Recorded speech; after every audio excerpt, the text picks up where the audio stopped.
우리 앞뒤 옆에 있는 분들하고 인사 좀 나눌까요? 반갑습니다. 한 주 동안 안녕하셨습니까? 은혜 받는 시간이 되십시오. 또 가정에서 예배하는 분들도 하나님의 특별한 은혜가 있기를 소망합니다. 사람이 죽는다라고 하는 이 사실을 부정하는 사람은 아무도 없습니다. 그냥 의심 없이 죽는다라는 사실을 받아들이죠. 우리가 1년에 몇 번씩 장례식에 가지만 죽은 사람 왜 죽었어? 안 죽어도 되는데 아이고 죽었네 그러면서 안타까워하는 사람 없습니다. 그냥 좀 더 오래 살았으면 좋았을 걸, 좀 일찍 갔네 이런 생각을 갖지 안 죽어도 되는데 죽었다라고 얘기하는 사람 없습니다. 그것은 죽음이라고 하는 것을 우리 인간에게 당연한 것으로 받아들이고 있다라고 하는 것이죠. 이 육체의 쇠약도 우리가 죽어가는 한 과정입니다. 그래서 하루하루 우리가 육체가 쇠약해진다라고 하는 것은 죽음이 우리에게 조금씩 다가오고 있다라고 하는 것을 우리에게 가르쳐 줍니다. 그런데 죽음이 당연한 것을 알면서도 사람들은 죽음을 두려워합니다. 내가 죽는 것이 당연하면 죽음을 두려워하지 않아야 되는데 죽음을 두려워하고 살죠. 왜 그렇습니까? 죽음이 죄의 대가이기 때문입니다. 로마서 6장에 보면 죄의 삭은 사망이요 죄의 형벌로 죽음이 우리에게 왔기 때문에 사람들은 죽음을 두려워합니다. 만약에 죽음이 선행의 대가라고 하면 죽음을 기쁨으로 맞이하겠죠. 야, 이 험한 세상, 정말 살기 싫은 세상 내가 이제까지 겨우겨우 살았네. 아이고 하나님 감사합니다. 그러면서 아마 죽을 거예요. 그게 선행의 대가라면. 그런데 죽음이 선행의 대가가 아니고 죄의 형벌이기 때문에 사람은 죽는 것을 두려워합니다. 그런데 왜 죽음을 그렇게 두려워합니까? 만약에 죄의 대가로 죽음이 왔고 죽음으로 모든 것이 끝난다면 굳이 그렇게 두려워할 필요가 없지요. 그런데 사람들이 죽음을 두려워하는 것은 이 죽음 너머에 이 죽음보다 더 큰 형벌이 있기 때문에 그 형벌에 대한 두려움을 갖고 있는 것입니다. 그 히브리서에 보면 한 번 죽는 것은 사람에게 정하신 것이요 그 후에는 심판이 있으리니 그랬어요. 그러니까 사람이 죽음을 두려워하는 것은 죽음 자체에 대한 두려움보다도 하나님께 받을 형벌, 심판에 대한 두려움입니다. 우리가 잘 알고 있는 것처럼 예수 믿지 않는 사람 죽으면 어디 갑니까? 지옥 가지요. 그것을 둘째 사망이라고 했는데 꺼지지 않는 불에서 사단과 함께 영원히 고통 가운데 살아가는 겁니다. 사실 사람에게 있어서 가장 큰 고통은 화상의 고통입니다. 화상의 고통인데 그 뜨거움에 불못에서 영원히 고통당하는 거죠. 그래서 누가복음에 보면 부자가 죽어서 지옥에 가죠. 그런데 저 멀리 천국에 있는 아브라함을 보면서 뭐라고 말합니까? 손끝에 물 한 방울만 내 혀를 서늘하게 달라. 손끝으로 물 한 방울만 내 혀에 떨어뜨려서 서늘하게 해달라고 할 정도로 그 지옥의 고통이 엄청난 거거든요. 그러니까 우리는 본능적으로, 인간은 본능적으로 죽음 너머에 있는 그 하나님의 형벌을 알기 때문에 본능적으로 죽음에 대한 두려움을 가지고 살아가는 것입니다. 그런데 하나님의 영광이 비친 사람들, 보배이신 예수님을 모시고 살아간 사람, 다른 말로 하면 예수 믿고 구원받은 사람에게는 죽음이 더 이상 죄의 형벌이 아닙니다. 믿으십니까? 예수 믿는 사람도 죽고 예수 믿지 않는 사람도 죽어요. 다 죽어요. 그러나 예수 믿는 우리에게는 그 죽음이 더 이상 죄의 형벌이 아니라고 하는 사실이에요. 죽음의 문을 누구나 다 통과해야 하지만 저와 여러분들에게는 죽음이 더 이상 죄의 형벌은 아닙니다. 하나님의 특기가 뭐냐면 저주를 축복으로 바꾸는 거예요. 저주를 축복으로 바꾸는 것.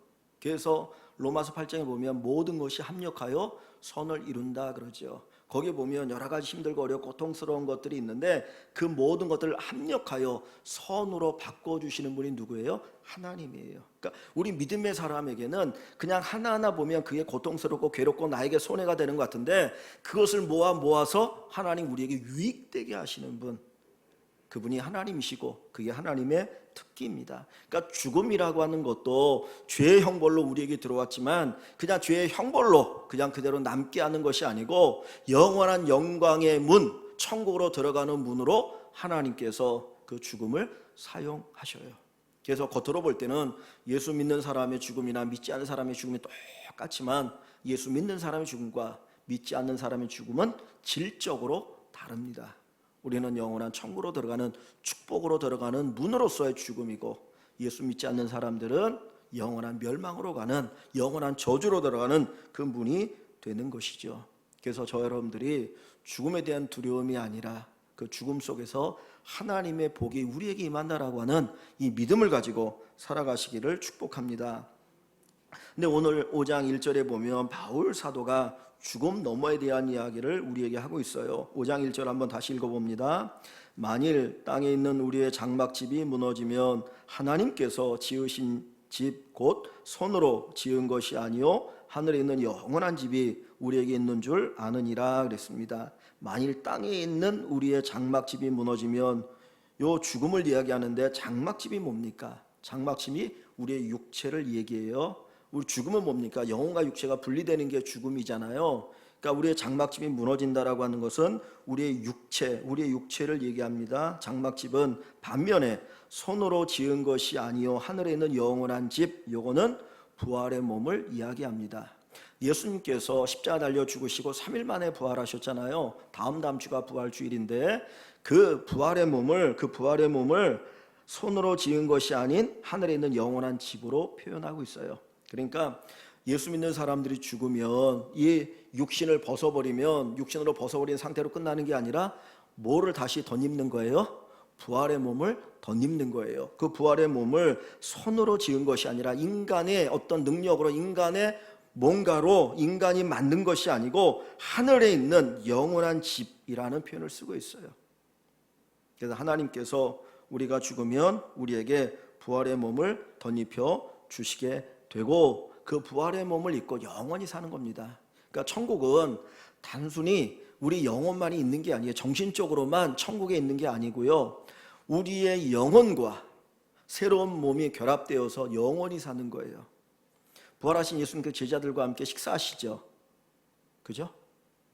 그러니까 부활의 몸을 입고 나면 물질적인 그 부분도 누리는데 초월적인 어떤 시간과 공간에 사로잡혀 있는 제한되어진 그 몸이 아니라 그것을 뛰어넘는 그런 부활의 몸을 우리에게 입혀주시는 거예요. 그래서 그것을 가지고 우리가 영원히 사는 것이고 하나님께서 만드신 그 영원한 천국을 마음껏 누리며 사는 놀라운 축복이 우리에게 있습니다. 그래서 우리는 그것을 기대하는 거예요.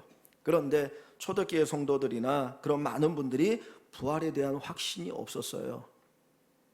그리고 그 당시에 이 플라톤 철학의 영향을 받은 영지주의 같은 것들은 부활에 대한 이야기를 거부를 합니다. 왜냐하면 육체는 악하고 더러운 것이기 때문에 하나님이 세상을 창조했다라고 하는 사실을 인정하지를 않으려고 해요. 그래서 그들에게 구원은 뭐냐면 이 몸을 떠나는 것이 구원이에요. 마치 불교와 똑같아요. 그래서 육체로부터 뭔가 벗어나는 것이, 영원히 벗어나는 것이 구원이고 그것이 자유로울 때 구원이라고 얘기한다라고 하는데 성경이 말씀하는 것과는 전혀 다른 이야기입니다. 그래서 이 바울 사도가 고린도전서 15장에서 부활을 증거를 하는데 입에 침이 마르도록 정말 목이 터져라고 그는 부활을 외치고 있어요. 고린도전서 15장이 58절로 되어 있습니다. 근데 그 장 전체가 부활에 관한 이야기예요. 보통 우리가 성경을 읽다 보면 한 장에 한 20여 절 정도 되거든요. 그런데 58절이라고 하는 것은 다른 것에 2장 정도 될 정도로 그렇게 많이 부활에 관한 이야기를 하고 있는 거예요. 그럼 뭘 우리가 가르쳐 줍니까? 부활에 대한 소망을 우리가 가지고 살아야 된다는 거죠. 우리에게는 부활이 엄청난 축복입니다. 하나님께서 우리에게 부활의 몸을 입혀 주십니다. 그래서 바울이 부활을 얘기하면서 부활이 없다면 우리의 믿음도 헛것이요 그랬어요. 부활이 없다면 우리의 믿음이 헛것이다. 우리는 부활의 소망, 부활의 믿음을 가지고 살아가는데 예수님의 부활도 없고 믿는 자의 부활도 없으면 우리 믿음이 헛거죠. 그죠? 그러면서 또 뭐라고 말하냐면 부활이 없다면 우리 예수 믿는 사람이 가장 불쌍한 사람이라. 그죠? 거짓에 속고 살아가는 거잖아요. 거짓에 속고 살아가는 거기 때문에 가장 불쌍한 사람이라 그러면서 부활이 있다라고 하는 걸 이야기합니다. 자, 고린도전서 15장을 한번 좀 볼게요. 15장 어디를 보시냐면 42절에서 44절을 봅니다. 42절부터 44절 같이 한번 읽습니다. 283쪽.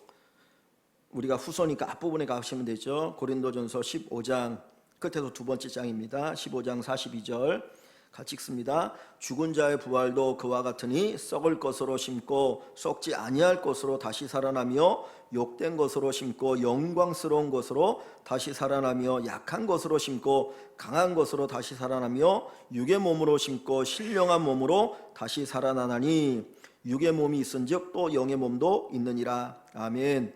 자, 42절에 죽은 자의 부활도 그와 같으니, 자, 부활은 뭐냐, 어떤 거냐? 썩을 것으로 심고, 우리의 몸이 썩어져 가지요. 썩죠, 그죠? 죽으면 썩어버리잖아요. 썩을 것으로 심고 썩지 아니할 것으로 다시 살아나며, 우리가 입는 부활의 몸은 영원히 썩지 않아요. 죽음을 맛보지 않는 거예요. 43절에 욕된 것으로 심고, 왜 우리의 육체를 욕되다라고 얘기합니까? 죄 짓고 사니까 욕되다라고 그러는 거예요. 죄 짓고 사니까, 그죠? 죄 짓고 살면 사람들이 손가락질 당하잖아요. 죄 짓고 살면 손가락질 당하지 않습니까? 그러니까 욕된 거예요. 그게 욕된 거. 욕된 것을 심고 영광스러운 것으로 살아나고, 영광스러운 것 다시 살아나고, 약한 것으로 심고, 우리의 몸이 얼마나 약합니까? 작은 바이러스에도 병들고 그리고 고통당하고 괴로워하잖아. 약한 것이, 우리 육체는 약해요. 죄가 들어온 이후에 우리의 몸은 이렇게 약해졌습니다. 약한 것으로 심고 강한 것으로 살아나며 육의 몸으로 심고 신령한 몸으로 다시 살아나나니 그랬어요. 자, 그러니까 부활의 몸은 뭡니까? 썩지 아니하고 영광스럽고 강하고 신령한 몸이 부활의 몸이에요. 이것을 하나님이 우리에게 입혀주시고 이 몸을 가지고 영원히 살도록 하여 주시는 겁니다.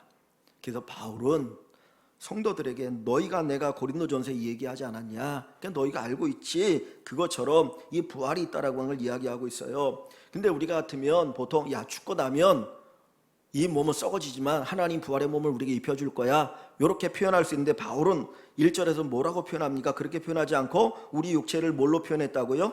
장막집으로 표현했어요. 장막집이 뭔가요? 장막집은 영어로 말하면 텐트예요. 텐트. 여러분들이 여행할 때 요즘도 이제 차박이라는 것도 하고 뭐 이렇게 많이 뭐 여행을 가더라고요. 근데 요즘은 차를 개조했고 차에서 자는데, 옛날에는 그렇지 않고 텐트를 치고 가지 않습니까? 거기서 뭐 며칠, 길으면 뭐 일주일 갈 수 있지만은 텐트를 치는 건 뭐예요? 잠깐 있는 거예요. 잠깐 있는 거죠. 그래서 이 장막집은 유목민들이 그 소나 양을 기를 때 치고 사는 곳이 이 장막이거든요. 그러니까 그 사람들은 풀을 찾아서 가지 않습니까? 그래서 풀을 다 먹이면 또 다른 데로 풀을 찾아가야 되니까 장막을 치고 사는 거예요. 그건 임시처소예요. 영원히 사는 게 아니고 잠깐 머물다 가는 것, 그것이 장막집입니다. 오늘 바울을 통해서 하나님이 우리의 이 육체를 장막집이라고 표현하는 건 뭡니까? 잠깐이야. 그 임시처소야.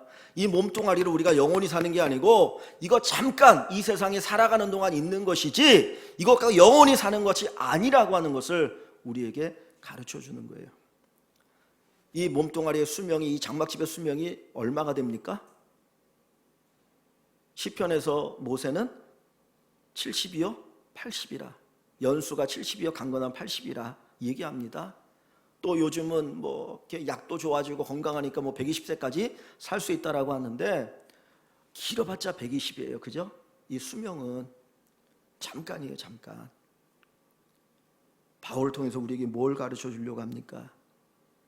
임시처소라는 거예요. 이 몸뚱아리 임시처소야. 마치 영원히 사는 것처럼 어리석은 착각하지 말고 살아. 이거는 잠깐이야. 임시처소야. 그러니 우리는 어디를 바라보고 살아야 된다는 거예요? 저 영원한 집, 하늘에 있는 영원한 집이 우리에게 있으니까 그 영원한 집에 살 것을 기대하면서 살아가라고 이야기하고 있고요. 그래서 5장 1절에 부활의 몸, 우리가 입게 될 부활의 몸을 손으로 지은 것이 아닌, 사람이 만든 것이 아닌 하나님이 지으신 하늘에 있는 영원한 집으로 표현하고 있습니다. 자, 그래서 그 앞부분에 4장 18절, 5장 1절 앞부분에 보면 바울이 먼저 지난주에 우리에게 이야기했잖아요. 우리가 주목하는 것은, 우리가 자세히 살펴보는 것은, 우리가 집중해서 보는 것은 보이는 것이 아니요, 그죠? 세상의 것이잖아요. 보이는 것, 세상의 것이 아니고 보이지 않는 것이니, 보이는 것은 잠깐이요 보이지 않는 것은 영원함이라. 그러니까 우리는 보이지 않는 부활의 몸, 영원한 부활의 몸을 사모하고 그것을 기다리고 살아가고 있는 것이지요. 그래서 우리 안에 무슨 소망이 있습니까? 부활의 소망이 있어야 돼요. 요즘은 뭐 이렇게 그 방송 매체들이 뭐 이 얘기 저 얘기 별의별 얘기를 다 하다 보니까 성경적 가치관과 전혀 관계없는 이야기들을 많이 해요. 그래서 환생에 관한 이야기도 하죠, 그죠? 뭐 가끔 이제 그 환생에 관한 이야기를 어떻게 합니까?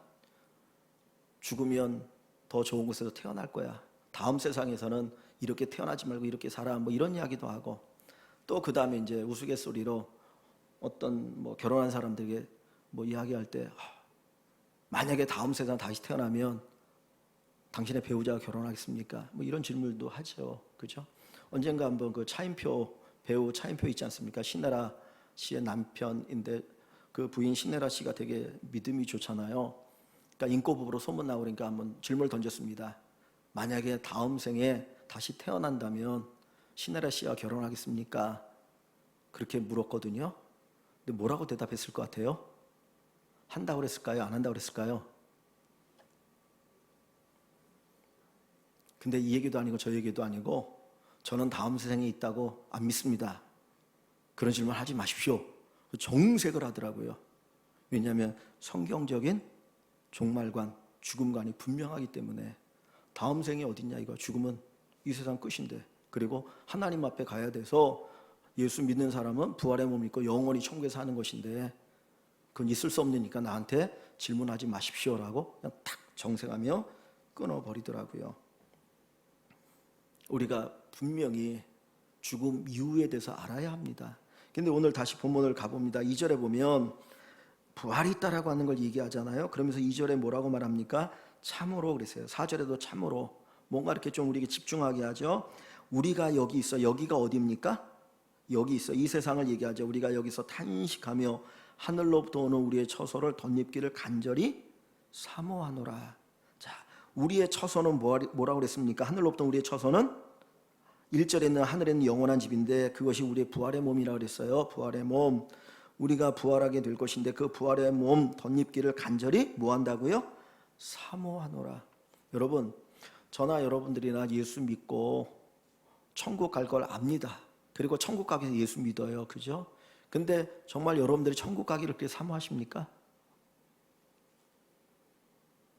천국 가기 사모하세요?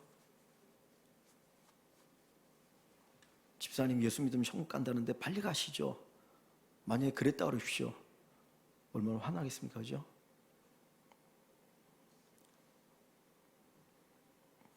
그런데 바울은 뭐라고 말하냐면 간절히 사모한다라는 말을 쓰고 있고요. 앞부분에는 탄식한다라고 하는 말을 쓰고 있어요. 탄식한다. 탄식하며 사모한다. 우리가 죽으면 부활의 몸을 입고 영원히 살 걸 압니다. 부활이 있다는 걸 알아요. 근데 그 부활을 사모하기 때문에 이 세상의 삶을 탄식하는 사람들이 있을까요? 그냥 이 땅에서 살다 더 이상 살 수 없으면 그때 죽어서 천국 가면 되고 부활의 몸을 입으면 되지, 뭘 탄식하면서 부활의 몸을 입기를 사모할까? 그죠? 그런 생각 가지고 살아가는 사람이 얼마나 되겠습니까? 때가 되면 당연히 죽고, 때가 되면 천국에 가고, 때가 되면 하나님 우리에게 부활의 몸을 입혀주시는데 뭘 그걸 간절히 사모할까? 사실 우리 안에 부활의 몸을 덧입고 천국을 사모하는 사람이 얼마나 되겠습니까? 그런데 바울은 간절히 사모한다는 거예요. 내가 부활의 몸을 입기를 간절히 사모한다. 어느 정도로? 탄식하며, 이 세상에 사는 것을 탄식하면서 간절히 부활의 몸을 입기를 사모한다고 얘기합니다. 왜 바울이 탄식한다고 얘기합니까? 우리는 보통 어느 때 탄식해요? 가난해서 탄식하죠. 다른 사람보다 너무나 가난해서, 정말 찢어지게 가난해서 제대로 먹지 못해서 비교되니까 그것 때문에 탄식하면서 아이 더 이상 해도 안 되는 거, 이 세상 떠났으면 좋겠다. 그래서 뭐 천국을 바라본 사람이 있을지 몰라요. 너무너무 병으로 오랫동안 고통을 당하니까 정말 하룻밤 자고 나는 거 너무나 힘들고 어려워서 너무 고통스러운 이 세상 떠났으면 좋겠다. 그것 때문에 탄식하는 사람이 있을지 모르지만 내가 건강하고 먹고 살만한데 탄식하면서 천국을 바라보는 사람이 얼마나 되겠습니까? 근데 바울은 탄식하며 간절히 사모한다라고 이야기합니다. 앞부분에 4장 8절에 보면 바울의 고난에 관한 이야기가 나와요. 8절과 9절에 보면 우리가 사방으로 오겨쌈을 당하여도 쌓이지 않으며 답답한 일을 당하여도 낙심하지 아니하며 박해를 받아도 버림받지 아니하며 거꾸로 뜨림을 당하여도 망하지 아니하고, 이 8절과 9절에 나오는 이 바울의 고난 환난을 자발적인 고난과 환난이라고 그랬죠. 그죠? 바울이 복음 전하지 않고 예수 전하지 않으면 이런 고난 당하지 않아도 됐거든요. 그러니까 바울이 자발적으로 당하는 고난이었어요. 자발적으로 고난을 당한다라고 하는 거냐면 그것 때문에 탄식하는 게 아니라고 하는 것을 우리에게 가르쳐 줍니다. 그는 감옥에 갇혔을 때도 기뻐하라고 이야기하거든요. 그러니까 감옥에 갇혔다고 해서 고난이 왔다고 해서 먹지 못한다고 해서 그것 때문에 바울은 탄식하면서 나 천국 갔으면 좋겠다 그러지 않았어요. 그러면 왜 바울이 탄식하며 간절히 사모한다라고 이야기를 하고 있습니까? 그냥 가만히 있어도 죽으면 가는 곳인데 왜 바울은 탄식하면서 저 천국을 가기를 원하고 부활의 몸을 덧입기를 그렇게 간절히 사모하고 있습니까? 자, 어디를 보시냐면 4절 한번 볼까요? 4절 같이 한번 읽어봅니다. 4절 참으로 이 장막이 있는 우리가 짐진 것 같이 탄식하는 것은 아멘. 참으로 이 장막이 뭐라고 그랬습니까? 우리의 육체를 얘기했죠. 지금 우리가 입고 있는 이 몸뚱아리, 우리의 이 몸뚱아리를 얘기합니다. 이 장막에 있는 우리가 짐을 진 것 같이 탄식하는 것은 짐을 지는 것처럼 탄식한다라고 얘기합니다. 즉 바울은 어떤 무거운 짐을 지는 것처럼 탄식하고 있다라는 거예요. 그 짐을 벗고 싶어서. 제가 예전에 이제 군 생활을 할 때 저의 그 군에서의 보직이 뭐였냐면 90mm 무반동 총이에요. 남자분들은 아시고 여자분들은 잘 모르실 텐데 90mm라고 하는 거는 이게 총에 이 구경을 얘기하는 거거든요. 무반동 총인데 반동이 없는 거예요. 총을 딱 쏘면은 반동이 있어 탁 이렇게 움찔하거든요. 근데 90mm 무반동 총은 뭐냐면 탱크 잡는 총입니다. 말이 총이지 총이 아니에요. 이렇게 길이가 한 이만해요. 이거보다 더 길거든요. 그래가지고 이렇게 구멍이 뻥 뚫렸는데 거기다가 이렇게 이제 탄을 이렇게 총알을 넣고 팡 쏘는 거예요. 탱크에다가. 그래서 탱크가 맞으면은 탱크에 타격이 가는데 안 맞으면 이제 죽는 거죠.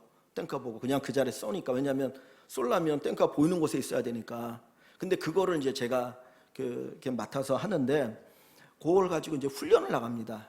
군대에서 훈련을 가면 그냥 부대에서 훈련하면 모르겠지만 무슨 이제 큰 훈련이 있으면 그걸 가지고 훈련장까지 가야 되는데 그게 몇 킬로가 되는 거예요. 그러면 저의 무기니까 그걸 메고 가야 돼요. 근데 훈련 나갈 때 보통 이제 군장을 메고 합니다. 군장을 메고 총을 드는데 이게 한 20kg가 넘어요.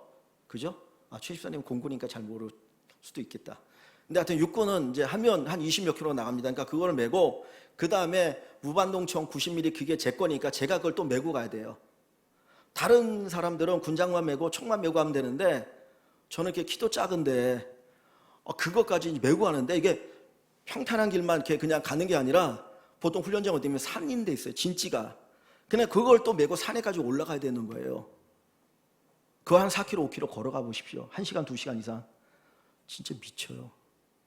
누가 이거 진짜 짐을 대신 줬으면 좋겠다. 벗어 던지고 싶은데.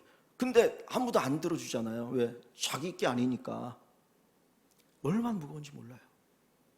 지금 바울이 짐을 진 것까지 탄식한다는 것은 내게 엄청난 무거운 짐이 있는데 그것을 벗어버리고 싶은 거예요. 그런 탄식인 거예요. 내가 짊어질 수 없는 어떤 무거운 짐이 내게 있어서 눌려서 그것을 벗어버리고 싶을 정도로 그런 간절함 속에서 그 짐을 내려놓았으면 좋겠다. 그 탄식이거든요. 여러분, 바울이 말하는 이 짐이 뭘까요?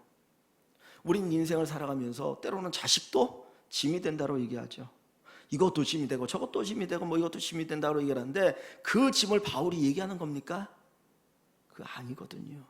바울이 내가 이 세상을 떠나면 저 영원한 천국에 들어가고 부활의 몸을 입을 것인데 그것에 대한 소망이 있어요. 그것에 대한 소망이 있어요. 근데 그 소망이 어느 정도 탄식하면 이 땅의 삶을 탄식하면서 근데 그 탄식이 어느 정도 탄식입니까? 무거운 짐을 짊어지고 있어서 그 짐을 벗어버리고 싶을 만큼의 그 간절한 탄식이고 그리고 천국에 대한 소망이고 부활에 대한 소망입니다. 그러면 이 짐이 뭘까요? 마태복음 11장 28절에 가면 주님의 놀라운 초청이 있는데 그게 뭡니까? 수고하고 무거운 짐진 자들아 다 내게로 오라. 내가 너희를 쉬게 하리라 그러죠. 수고하고 무거운 짐진 자들아 다 내게로 오라. 내가 너희를 쉬게 하리라. 여러분 그 무거운 짐이 뭡니까? 그 무거운 짐이 뭐예요? 죄의 짐이 죄의 짐. 죄의 짐. 인간에게 있어서 가장 고통스러운 짐은 죄의 짐이잖아요. 그러니까 바울이 말하는 탄식은 뭡니까? 죄의 짐 때문에 탄식하는 거예요. 내가 가지고 있는 그 죄의 짐, 내가 죄 짓고 살아가는 그것 때문에 바울은 말할 수 없는 탄식을 합니다. 배고파서 탄식하는 게 아니에요. 고난 때문에 탄식하는 게 아니에요. 내가 이 땅에 살아가면서 다른 사람만큼 멋있게 대단하게 많이 누리지 못하고 살아가는 것 때문에 탄식하는 게 아니고 죄 짓는 자기 인생 때문에 탄식한다니까요. 바울이 다른 사람도 죄 많이 지었습니까? 아니잖아요. 바울이 뭐라고 말합니까? 나는 유대인 중에 유대인이고, 그죠? 베냐민 지파라고 얘기합니다. 유대인 중에 유대인 중이고, 히브리인 중에 히브리인이고, 율법으로는 흠이 없는 자라고 그랬어요. 그 얘기 뭐냐면 다른 사람과 비교해서 율법적으로 내가 얼마나 잘 지키고 사는데, 도덕적으로 얼마나 깨끗한데 겉으로 흠잡을 데가 없이 살았던 사람이에요. 근데 그 바울이 죄짐 때문에 탄식한다는 거예요. 로마서 7장에 보면 그 끝부분에 바울이 이렇게 얘기합니다. 오라 나는 공고한 사람이로다. 이 사망의 몸에서 누가 나를 건져내겠느냐. 그 탄식이 뭐냐면 내가 죄 짓는 이 몸뚱아리에서 누가 나를 건져낼 수 있겠느냐는 거예요. 나는 죄 안 짓고 살고 싶은데, 하나님의 뜻만 따라 살고 싶은데, 정말 선한 일만 하고 싶은데 내가 죄를 짓고 산다는 거예요. 죄의 법이 나를 끌고 간다는 것에 대한 탄식이에요. 탄식. 그래서 마지막에 쓴 편지에 보면 내가 죄인 중에 괴수다, 그렇게 표현할 정도로. 바울이 탄식하는 건 뭡니까? 죄 짓고 사는 것 때문에 탄식하는 거예요. 여러분, 저나 여러분이나 죄 짓는 것은 탄식합니까? 죄 지어도 회개하면 되지. 예수님이 나를 위해서 십자가 달려 죽으셔 내 죄를 다 씻었다는데 그래도 내가 저 사람보다 좀 낫잖아.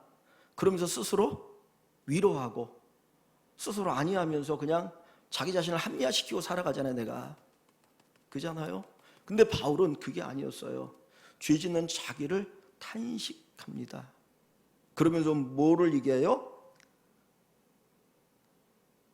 하늘로 오는 처소 부활의 몸을 간절히 덧입기를 사모한다는 거예요. 그럼 왜 부활의 몸을 그렇게 간절히 사모합니까? 연결되는 거예요. 탄식과 사모함이 뭐냐면, 여러분, 우리는 이 육체를 가지고 있는 동안은 죽을 때까지 죄 안 짓고 살 수가 없어요. 왜냐하면 이 몸뚱아리 안에 죄성이 있기 때문에 죽을 때까지 죄 짓고 사는 거예요. 근데 바울은 하나님의 은혜를 아니까 자기는 죄 안 짓고 살고 싶은 거야. 정말 죄 안 짓고 100% 하나님께 영광이 되고 하나님 기뻐하는 삶을 살아가고 싶은데, 이 육신, 이 몸뚱아리 가지고 사는 동안은 죄 짓고 살아가는 자기 모습을 보니까, 내 안에 있는 탐심 있는 걸 아니까 그것 때문에 괴로워하는 거예요. 그러면서 그는 부활의 몸을 소망했는데, 부활의 몸을 왜 소망하느냐? 영원히 사는 것 때문이 아니라 부활의 몸을 입으면 죄 안 지을 수 있기 때문이에요. 부활의 몸을 입으면 영원히 하나님을 기뻐하고 하나님께 영광이 되고 하나님이 기뻐하는 삶만을 살 수 있기 때문에 부활의 몸을 그렇게 입고 싶은 거예요. 이게 바울의 믿음입니다. 우리는 괴로우니까, 이 땅에 살 너무 괴로우니까 힘들어서 못 살겠다. 만약에 하나님께서 우리에게 재벌만큼의 재산을 주었으면 천국 전혀 쳐다보지도 않고 어쩌면 예수 안 믿고도 살아갈지 몰라요. 그죠? 근데 바울은 그것 때문이 아니었어요. 내 죄 짓는 내 모습이 너무나 괴로우니까, 다른 사람 비교하면 이만큼도 안 되는 그 죄덩어리지만 그럼에도 불구하고 그 죄 때문에 가슴 아픈 거예요. 하나님 너무너무 사랑하니까 죄 안 짓고 살고 싶은데, 하나님께 영광 되고 싶은데, 그러니까 가만히 보니까 이 몸도 안에 그게 100% 안 돼. 근데 뭘 입으면 돼요? 부활의 몸을 입으면 되니까. 그래서 부활의 몸을 그렇게 사모하는 거예요.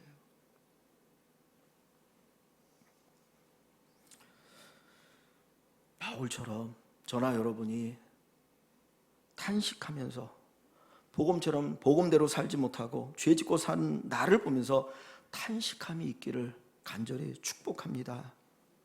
정말 우리 안에 죄 짓는 나를 보면서 탄식하면 좋겠어요. 내가 죄인이네. 내가 죄인이네. 내가 이렇게 죄를 지을 수밖에 없는데, 그것 때문에 아파하고 괴로워하는 그 고통, 그 아픔이 우리에게 있으면 좋겠습니다. 예수님의 제자 베드로 수제자 아닙니까? 그런데 3번 예수님을 부인하죠. 뭐 말할 때는 내가 옥에도 가고요, 죽는데도 갑니다, 나 예수님에서 죽을 수도 있어요, 그랬던 베드로인데 여종 앞에서, 사람들 앞에서 3번씩 예수님 부인하고 예수님을 저주하잖아요. 어떻게 그럴 수 있어? 그게 아니라 나도 베드로처럼 예수님 부인할 수 있다라는 거죠. 아니, 더 부인할 수 있다라는 거 아닙니까? 사실 코로나가 무섭죠. 그런데 코로나보다 하나님을 더 두려워해야죠. 이 세상 살기 힘들고 험하죠. 그러나 그것보다 하나님을 더 두려워해야죠.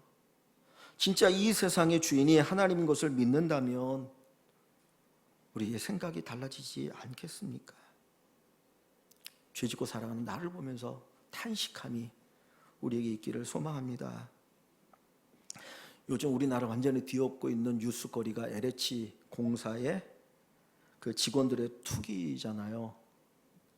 어떻게 그럴 수 있어? 그놈들 고양이한테 생선을 맡긴 꼴이라고 그렇게 얘기하는 사람들이 많이 있을 것입니다.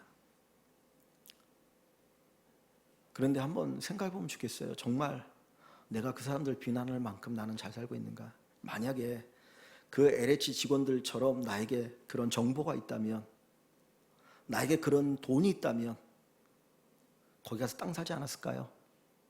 그거 사놓으면 몇 배 오른다는데, 수십 배 오른다는데 안 샀겠습니까? 그죠? 근데 우리는 정보가 없어서, 안타깝게 돈이 없어서 못 산 거 아니에요? 정보 있고 돈 있으면 아마 제가 제일 먼저 달려갔을지도 몰라요. 근데 안타깝게 정보도 없고 돈이 없어서 못 샀어요. 그러고 나니까 내가 안 샀으니까 그 다음에 막 욕을 하는 거 아닙니까? 근데 진짜 나를 보십시오. 내가 정보가 있고 돈이 있으면 내가 그 죄 졌을 텐데. 이게 내 모습이라는 거죠. 그러니까 하나님이 우리에게 돈 많이 안 주신 게 얼마나 감사합니까? 우리가 LH 직원 아니라는 게 얼마나 감사합니까? 내 주변에 그렇게 그 정보 가지고 막 땅 투기하고 그런 사람이 없는 게 얼마나 감사합니까? 하나님의 은혜로 그나마 죄 조금 덜 짓고 살아가잖아.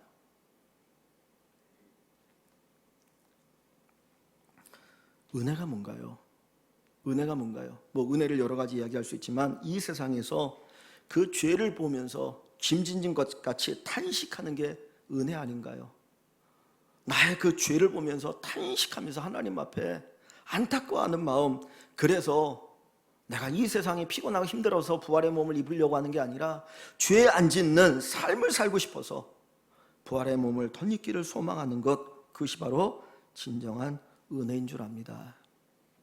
바울의 소망은 먹든지 마시든지 무엇을 하든지 하나님께 영광이 되는 거였어요. 그것이 그의 간절한 소망이었습니다. 그래서 그 소망 때문에 죄 안 짓기를 소망하였고, 그 소망 때문에 부활의 몸을 입기를 원하였고, 그 소망 때문에 주님과 함께 살기를 원하였던 것이죠. 내가 죄인입니다. 누구의 고백이에요? 바울의 고백이죠. 내가 죄인입니다. 누구의 고백이에요? 우리의 고백입니다. 정말 하나님 앞에서 이 고백 가지고 살기로 합니다. 하나님, 제가 죄인입니다. 내가 죄인입니다. 뭐 다른 사람 볼 거 없고요. 내가 나를 보니까 내가 죄인이에요. 하나님이 내 죄를 위해서 죽으셨는데, 나를 이렇게 사랑하셨는데 또 죄를 짓고 나는 보니까 너무 가슴이 아파요. 그래서 어떻게든지 죄 안 짓고 싶어서 보니까 더 이상 이 몸뚱아리 가지고는 죄 안 질 수가 없으니까 부활의 몸을 입고 살고 싶은 것이 제 간절한 소원이에요. 이 바울의 고백이 우리의 고백이 되기를 소망합니다. 짐진 것 같이 탄식하면서 간절히 사모하는 우리 귀한 성도 여러분 되시기를 주님의 이름으로 간절히 축원합니다.